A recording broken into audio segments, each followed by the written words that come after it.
Let's talk about Smackdown. I mean, so Pat McAfee's the one talking to Randy Orton on the phone. I mean, what are we doing? That line from Randy Orton where he said wrestling has more than one royal family, I guess that meant literally nothing because he's not related to Pat McAfee. Pat McAfee doesn't have a royal family in wrestling, neither does Randy Orton, so that was meaningless. Pat McAfee's never had anything to do with Cody Rhodes or Randy Orton. So, I mean, it doesn't make sense. Why would Pat McAfee hate Cody Rhodes all of a sudden? It doesn't make any sense. It's reported that this came from as high up as Ari Emanuel, the CEO of TKO, who I am now giving the nickname Ari Clown Emanuel, because they likely did this to quote unquote boost ticket sales. But how? How in the world is Pat McAfee, a commentator, going to drive more ticket sales than The Rock, Kevin Owens? How is he going to sell more tickets? And not only that, he had Pat McAfee come out and shoot on TKO and berate the current state of WWE. Is this just one big humiliation kink that he has? Like, why? I can't take this seriously. I just can't. It's not like Pat McAfee's gonna be able to beat up Cody Rhodes one-on-one. He's not a threat in any way. Nobody, you can't take him seriously. I almost would have rather had this just not get paid off than have Pat McAfee be the one talking to him.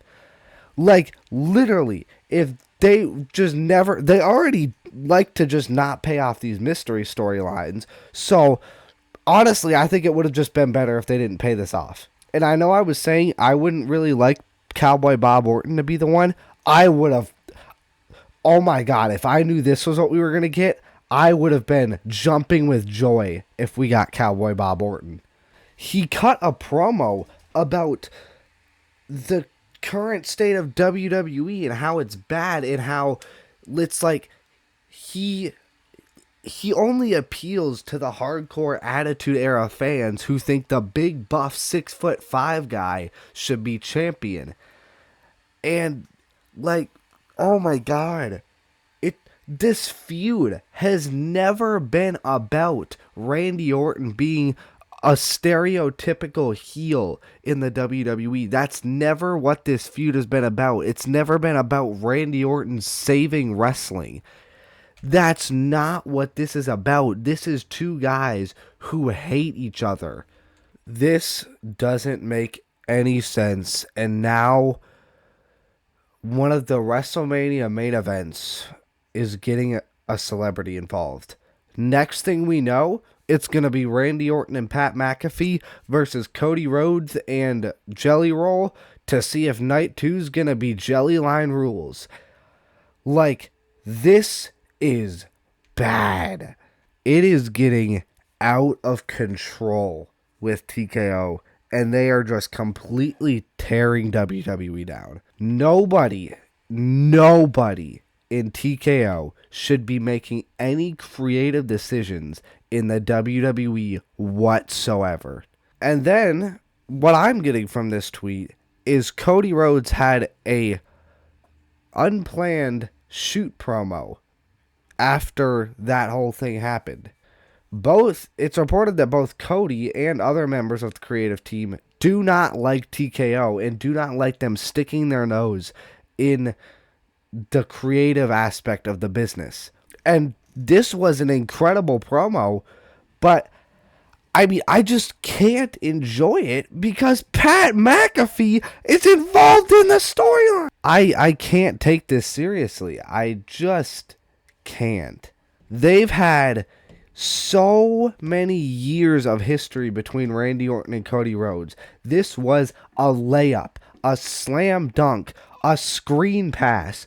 All they had to do was just dive into the past story. The story's already there. Just talk about it.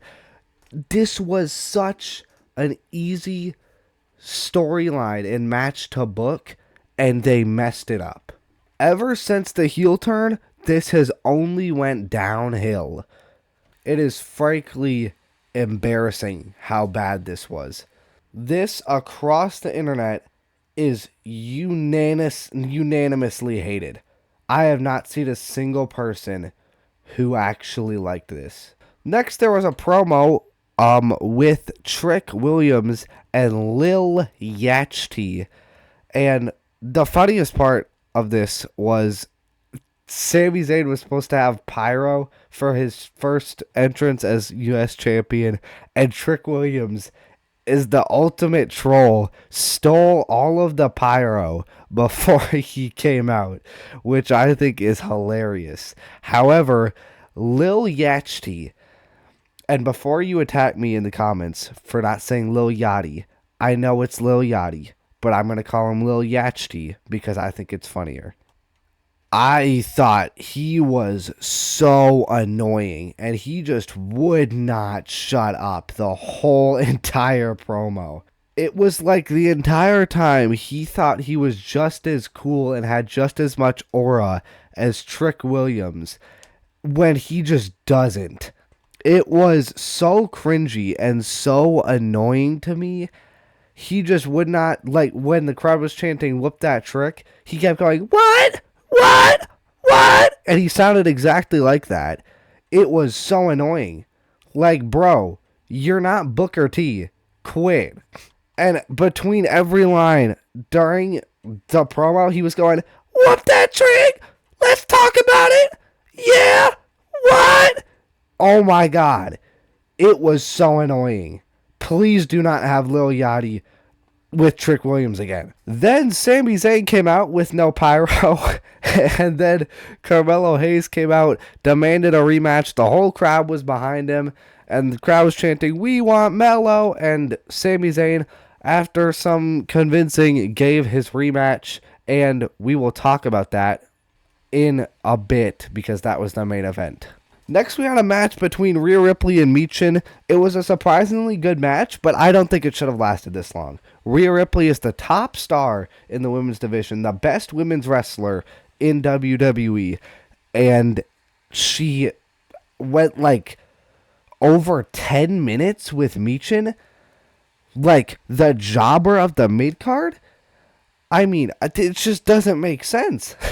I don't know how she put up this much of a fight. And I don't think she should have. Again, it was a great match. Like, surprisingly good. These two women had great chemistry. They cooked. They had a good match. But I don't think it should have lasted this long. And then Jade and B-Fab started beating her up. And Io Sky came out to make the save. So I don't know what they're doing with Io Sky at this point. I mean, she started apparently feuding with Raquel a couple weeks ago, came out and attacked her during a match, and then she's feuding with Asuka, trying to save Kairi. Now she's on Smackdown helping Rhea. Like, what are we doing? I don't know what's going on with Io Sky. Just please give me Io versus Asuka at WrestleMania. Next, we had a match between Tama Tanger and Uncle Howdy, and it was a match for the lantern.